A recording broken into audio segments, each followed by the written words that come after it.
It's said that pressure makes diamonds, but a diamond mining downturn is what's putting pressure on the Northwest Territories' economy these days. Diamond mines have long been a vital source of well-paying local jobs, with spin-offs in hospitality, construction, and other areas. It's been estimated that the region's 3 operating mines, directly and indirectly, employ more than 1,500 residents, a significant chunk of the territory's population of almost 46,000, and account for about 1/5 of the NWT's gross domestic product. Diamond mining in the Northwest Territories has been incredibly pivotal to our economy over the last 25 years, said Caitlin Cleveland, the NWT's Minister of Industry, Tourism and Investment. It's put over $30 billion into the Canadian economy, $20 billion of which has stayed here in the Northwest Territories. But diamonds aren't forever, and that reality is hitting home. Rio Tinto's Diavik mine is scheduled to close down in March, having reached the end of its productive life. The Gahol mine, operated by De Beers Canada and Mountain Province Diamonds, is expected to run until 2031. Those mines are reaching their end of life. At the same time, the rising popularity of less expensive lab-grown jewels undercuts the business case for digging up raw diamonds in the far north. The International Diamond Exchange's price index shows a steep decline since early 2022. The Ekiti mine, owned by Australia-based Burgundy Diamond Mines Limited, has a plan that could see it operate as long as 2040, but it's been under financial strain. It asked the Australian Stock Exchange in September to suspend its stock trading until it can secure new funding, and it undertook major staff cuts last year.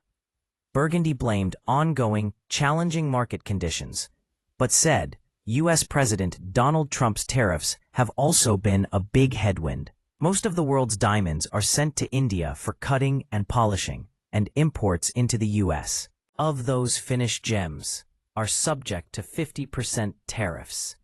Last month, the federal government extended a $115 million large enterprise tariff loan to a Burgundy subsidiary, so Ekiti can continue operating. Even without the recent geopolitical and market challenges, the territory has been urged to contemplate life beyond diamonds. Mines aren't forever.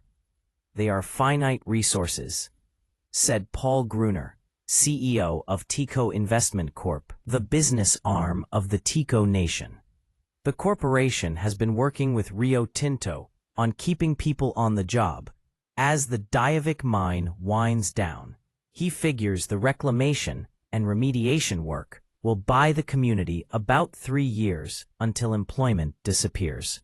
Heather Exner-Pirret, Senior Fellow at the Macdonald-Laurier Institute, agrees mine closure and rehabilitation is going to be big business for a few years. In terms of jobs and contracts in mining, they still exist, she said, but those are not things that produce royalties and taxes. Diamonds make up most of the territory's own source revenue, said NWT Finance Minister Caroline Wozniak, who is also responsible for the Territorial Power Corporation, strategic infrastructure, energy and supply chains. If not for its funding relationship with the federal government, the territory's coffers would be in much worse shape. It's not really a story of, do I think our government is going to be in financial trouble? Not exactly, Wozniak said. Do I think the economy here will be in financial trouble? I would say that's our real risk. Gruner said population decline is a serious threat. Transfer payments are calculated based on population, so a drop could hit territorial revenue. And then the public sector, itself a huge employer, might have to shrink. It becomes a bit of that death spiral. While there's much beyond the territorial government's control, Gruner said it can get creative on ways to keep as many people employed for as long as possible to avoid brain drain. It's not just about driving revenue, it's also about building and preserving skills, driving employment, getting those numbers up. indigenous economic development corporations like Gruner's have grown up around diamond mining into sophisticated businesses over the years, said Exner-Perrott. Others include ones run by the Yellowknives Dene First Nation, North Slave Métis Alliance, and Lutselk'Kuuk Dene First Nation. You don't want those workers to have to move, and you don't want those corporations to atrophy, said Exner-Perrott. Contracts with diamond mines account for 54% of the total gross output of the NWT's 4 Indigenous Economic Development Corporations, those groups said in a report last year. Territorial leaders have been setting their sights on critical minerals as a potential longer-term economic driver. That would mean more, but smaller, mines than the diamond trio that has long anchored the territorial economy. Cleveland said the territory has almost 3/4 of the resources on Canada's list of critical minerals. The economy has diversified somewhat into tourism, film, and other areas, but we absolutely are a mineral extraction economy here in the Northwest Territories, she said. The key, she said, is diversifying within that sector, mining a more varied array of materials so the booms and busts aren't so severe.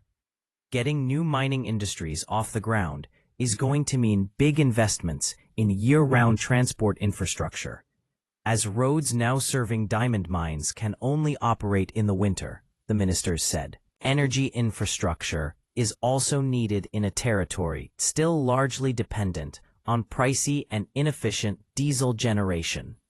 The federal government has listed the Arctic Economic and Security Corridor as a potential nation-building project that could be referred to its new Major Projects Office for a speedy review. It would include ports, all-season roads, runways, and communication systems in Nunavut and the NWT, serving both military and commercial functions. Wozenek said she's noticed a shift in her interactions with the federal government lately. You go to the federal ministers and they can't ask enough questions, she said. She added that she's spoken to Major Projects Office head Dawn Farrell and got the impression she gets it when it comes to the need for northern infrastructure. Exner-Perrott questioned whether it's worthwhile to sink billions into new roads before critical mineral investment is a sure bet.